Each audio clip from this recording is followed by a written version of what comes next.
Greetings, Egg Hunters! This is Matt Harpatrick. Well, it's been a while since I did a Holiday Gym episode, and there are still lots of specials that are yet to be looked over. And with Easter right around the corner, we need a cartoon to give it that little boost. So let's click that cover, shall we?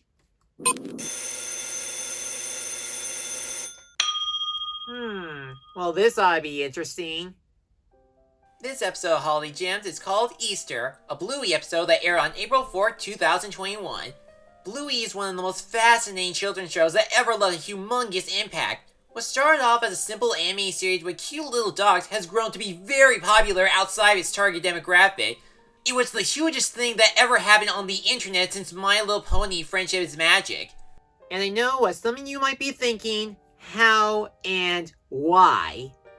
I mean, it's an adorable cartoon for little kids. A lot of adults have fond memories of other popular junior shows like Sesame Street, Arthur, Thomas, and more. Well, like all those shows I mentioned, there are some lessons taught in the show, but these are the kinds of morals that are both wholesome and mature for both kids and even grown-ups. Particularly good parenting message from Bluey's parents, Bandit and Chili. Plus, the show seems to try all kinds of experiments on the animation that you wouldn't believe they pulled something that captivating. And their Easter episode is actually one of them. So, how charming can this special really be? Well, let's look over this episode, shall we? It starts out with Bluey and Bingo getting ready for bed, but they grow very worried that the Easter Bunny might forget them like he did last year. Their parents explain he didn't forget them, he was just busy with family stuff. Bingo doubts the Easter Bunny will remember them, but Bluey believes he will. The next morning, Easter arrives, and the girls check their bags for some candy, but there weren't any. Instead, they got a colorful box and a letter B. And no, this is not an alphabet segment from Sesame Street. They are actually clues to their Easter basket. They solved the first riddle by going to the letter box, and inside it was a paper chowder box that they had to find eggs with a chef's hat somewhere. It turns out to be in the kitchen on the refrigerator. Inside the fridge, Bluey noticed a kiwi in the egg carton and thought there might be chocolate in it. Their dad cut the kiwi for them, but there was no chocolate in it.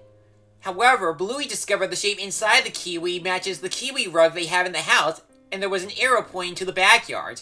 They ran around the patio for some clues, and they discover a pile of organized leaves. They head to the balcony to get a better view, and they see a castle. Bingo realized it was the sandcastle she found during the search. Bluey dug up the sandbox and found toilet paper. But when they head to their bathroom, there were no clues or Easter candy.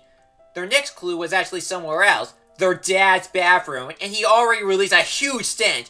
Neither of them wants to go in there, but Bluey volunteered to enter the bathroom if they ever want to find the next clue. As she tries to survive the foul odor, she sees a pattern in the mirror and draws a picture. Bingo remembered that pattern, and it was the window in their room.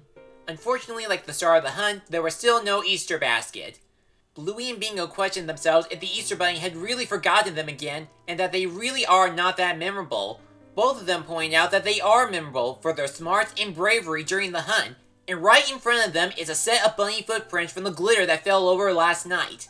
They follow the trail into the study room, and the tracks stop at a yoga ball under a desk.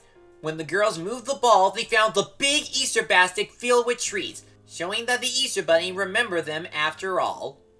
So after looking over this entire 9-minute episode, there are some clear explanations on why this cartoon is considered remarkable, even as a junior show. First, the animation is very simplistic, but also well detailed.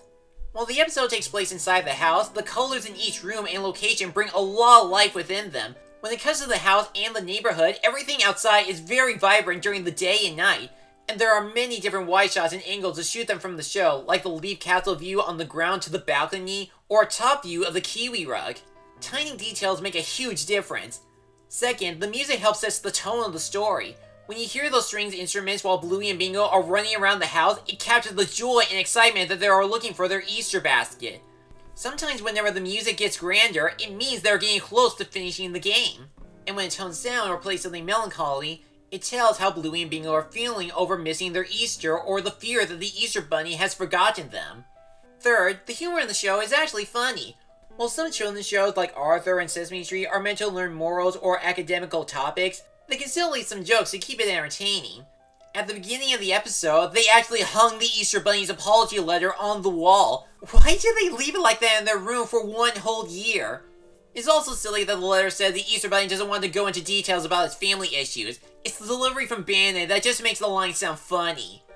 And I don't know how it's possible, I can't think of any single equation of how it actually worked. I laughed at the bathroom joke on surviving Bandit's bathroom. Bluey portrays the mission as some sort of Indiana Jones adventure, and she has these theatrical expressions when she has to endure the horrific smell. But you do get how she's feeling, and you want her to find the clue and get out of the bathroom as quickly as possible. Fourth, the writing is very clever about turning this holiday special into a scavenger hunt. Of course, hunting Easter eggs either at home or outside is part of its tradition, but imagine, on Easter Day, instead of finding the goodie basket in front of your bedroom, kitchen, or wherever, you had to solve some riddles in order to find its whereabouts. That's ingenious. And the way they incorporate these puzzles makes the journey a lot of fun to solve. Best of all, when they do find the basket, the animation really comes in to show how grand and bright the eggs and candies turn out to be. It's like they won the grand prize at a contest and the scavenger hunt was worth the adventure. And finally, and the most important part about the special, the moral. The episode focused on the theme of being remembered. Every time Bluey and Bingo bring up the Easter Bunny on whether or not he remembers them, you understand their concerns or confidence based on what happened to them last year. It's like Santa Claus forgetting to give a kid a Christmas present despite being on the nice list. Being forgotten is worse than not having some toys or candy. But the scavenger hunt helps them that they are memorable. Bluey is memorable because she was brave enough to survive her dad's bathroom, and Bingo is memorable because she solved some puzzles like the sandcastle. We never figure out if it was really the Easter Bunny that set up this whole scavenger hunt. It's left to everyone's imagination if it was either the parents or really the Easter Bunny. Then again, I do recall the healers had an incident with invisible fairies in one episode, so I'll pick the latter. And after watching this chapter, this was an unforgettable special. The Bluey Easter episode is a sweet, joyful, and heartwarming special with colorful animation, an enjoyable Easter hunt, and has a great moral. If you enjoy watching Bluey, this is an episode worth watching during the spring.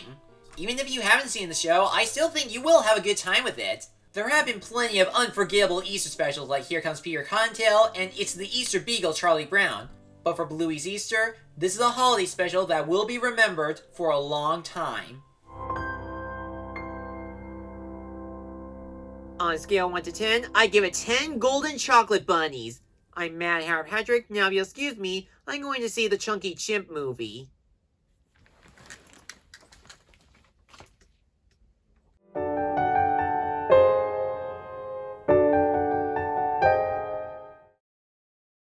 Thanks for watching this video. If you enjoyed this, check out these other videos, or feel free to like, comment, and subscribe for more upcoming reviews and other projects. I'll see you soon.